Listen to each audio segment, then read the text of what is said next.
Buenos días o buenas tardes, queridos estudiantes de quinto. Este video tiene que ver con el mundo griego y sirve un poco, o la intención es que sirva un poco para trabajar con Antígona, que es una obra que pertenece a esa tradición cultural.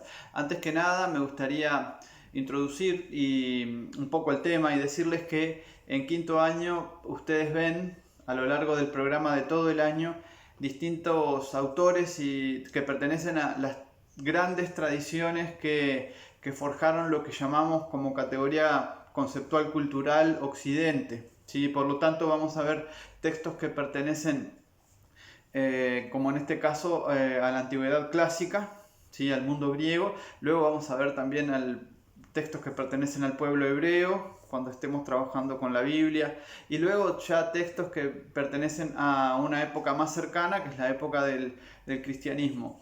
Estas tres grandes formas de ver la vida, digamos, son las que se reunieron en algún momento, ¿sí? Y a lo largo del proceso cultural de cientos de años, miles de años en realidad, y forjaron la forma de vida que nosotros en Occidente tenemos hoy. ¿Sí? El pensamiento racional, aunque seamos agnósticos, ateos o cualquiera de las ramas, o profesemos cualquiera de las ramas del cristianismo, todas estas fuerzas constituyeron la sociedad que nosotros vivimos y que conocemos hoy. En lo que respecta al mundo griego, en la antigüedad clásica, que es donde nos vamos a situar, hace 2500 años, particularmente en el siglo V antes de Cristo, tener en cuenta que las características principales del pueblo griego son justamente cosas como el politeísmo, ¿no? La creencia en muchos dioses, en tener un panteón de dioses bastante extenso. Bueno, Zeus y de ahí para abajo ustedes los conocen a todos, con su mito de la creación del mundo también. Ustedes toda esta información la pueden rastrear fácilmente, incluso hay películas actuales que se dedican a ella y que son muy interesantes y que de alguna manera ayudan a comprender en qué creían los griegos, ¿no? Yo quisiera plantearles la importancia de una idea para los griegos, que la idea del destino, del Moira o de las Moiras, que tiene que ver con esa idea de que está todo prefijado y determinado por fuerzas extrañas o superiores al ser humano, y cuando el ser humano se opone a todas esas fuerzas, ¿sí? En realidad está cometiendo un pecado, que es el pecado de ibris o el pecado del exceso, que puede ser un exceso de autoconfianza, de un exceso de la voluntad. Ese es el gran tema de una obra como Antígona y de las obras anteriores de Sófocles que se refieren al ciclo tebano. Vamos a fijarnos lo que es Antígona, ¿no? Antígona siempre decimos que es una tragedia y estamos hablando de género dramático. Ustedes recordarán que hay géneros literarios en los que agrupamos y categorizamos la información textual. Estos géneros que ustedes seguramente han trabajado a lo largo de estos años son el género narrativo, el género lírico y también el género dramático. Tal vez hayan visto algo del género ensayístico, ¿no? En lo que respecta al género dramático, viene de drama, que quiere decir que además viene de drago o acción en griego, justamente, que es lo que está representado, lo que se ve representado. En el género dramático tenemos un texto, ese texto puede tener, lo escribe un dramaturgo, por supuesto, el texto puede tener indicaciones, formas de planteamiento de una escena, ¿sí? Todo eso le llamamos acotaciones, o incluso la forma en la que los actores tienen que realizar determinadas acciones o decir sus parlamentos. Y por otro lado está el texto, que son los diálogos o los monólogos o los apartes, que son formas de comunicación discursiva, digamos, que desarrollan los actores y las actrices cuando están encarnando sus personajes, ¿no? Bueno, si hay diálogo hay más de un personaje en escena, si hay un monólogo hay uno solo, si hay una parte es un momento muy especial para el personaje, porque en ese momento el personaje prescinde de los demás personajes que están en el escenario y se dirige al público, y el público de alguna manera finge que es entre ellos dos solamente la comunicación, es decir, entre el público y el personaje, ¿no? Se da mucho, se puede ver mucho eso en obras para niños hoy por hoy, ¿no? Pero la palabra tragedia volviendo al mundo griego, el concepto, la expresión con la que podemos de alguna manera ilustrarla o traducirla es la canción del macho cabrío, tragoideia, ¿sí? Canción del macho cabrío era una especie de canto o homenaje o fiesta que terminaba con esta canción en la que se llevaba un macho cabrío, enemigo natural de las vides, y además obviamente de todo el procesamiento del vino, porque el macho cabrío, la cabra, se comía las uvas, se lo sacrificaba, y mientras se lo sacrificaba se hacía una canción para el dios Dionisio, que era el dios del vino. Dionisio o Dionisos, como la tradición o como ustedes quieran denominarlo, porque está bien de las dos maneras. Cuando se hacía esta canción siempre era la misma, el rito era siempre igual.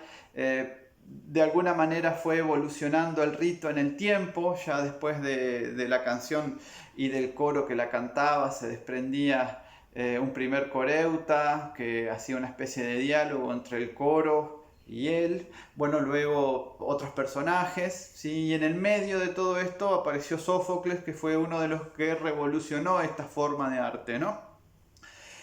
Sófocles escribió, se cree, más de 100 tragedias, de las cuales solo se conservan unas pocas, 7.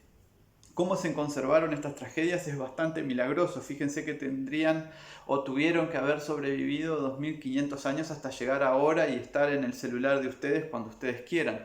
Pero cómo pasaron tiempos más inhóspitos para la cultura, por ejemplo, cómo atravesaron la Edad Media, ¿sí? Cómo llegaron hasta la Edad Media, ya con 1000 años de antigüedad los textos, ¿no? Fíjense que si estamos hablando de hace 1500 años, que empezó la Edad Media, ¿sí? En el siglo V, ya tenía los textos de Sófocles 1000 años, ¿no? Entonces, ¿cómo llegaron hasta allí? Bueno, todo ese proceso puede explicarse históricamente, hay bibliotecas que los guardaron, hay gente que se cuidó de transcribirlos, después hubo traducciones durante mismo la Edad Media que se realizaban en los monasterios, a los cuales les debemos que mucho de lo que nosotros estudiamos y de lo que ustedes estudian en otras materias como filosofía les haya llegado, nos haya llegado hasta nuestros días.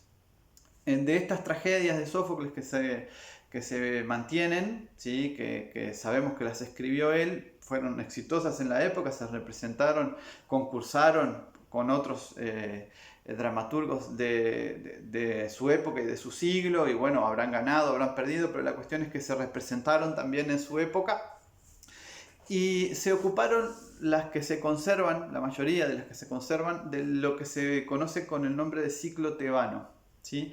El ciclo tebano es un ciclo de leyendas que se ocupa sobre todo de la ciudad de Tebas.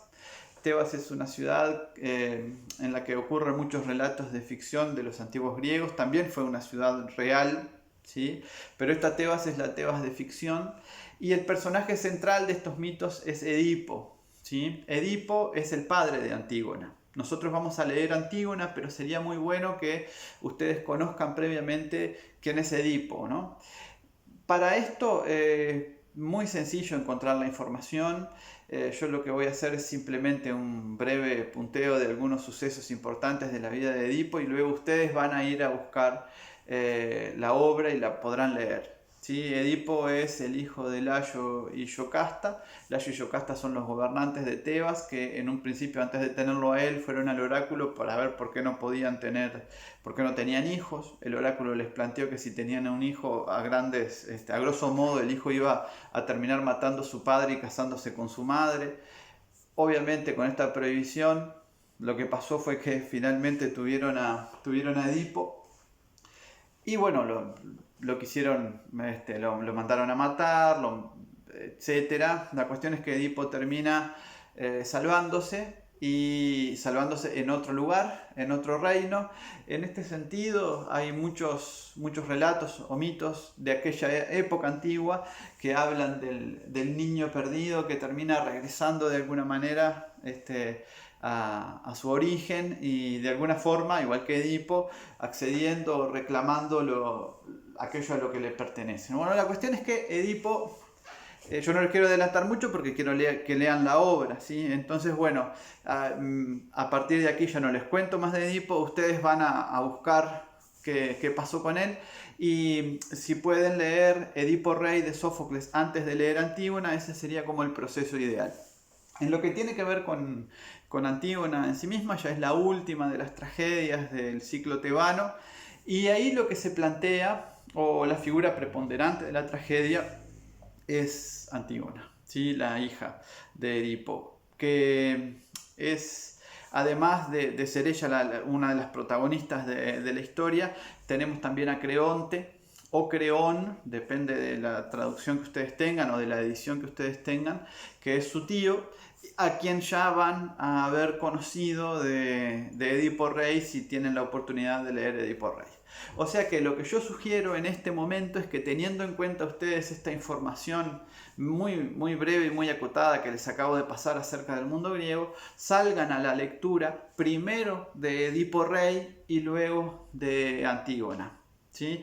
A ambas pueden encontrarlas fácilmente y estarán próximamente colgadas las dos en la plataforma. Antígona ya la tienen, lo que voy a hacer es mandarles Edipo Rey. Una vez que leen las dos, van a poder realizar algunas de las tareas que les dejaré propuestas, que son para las siguientes semanas del curso. Les dejo un saludo grande para todos, espero que les sea útil esta aproximación y por lo menos así también podemos vernos. Así que bueno, saludos para todos.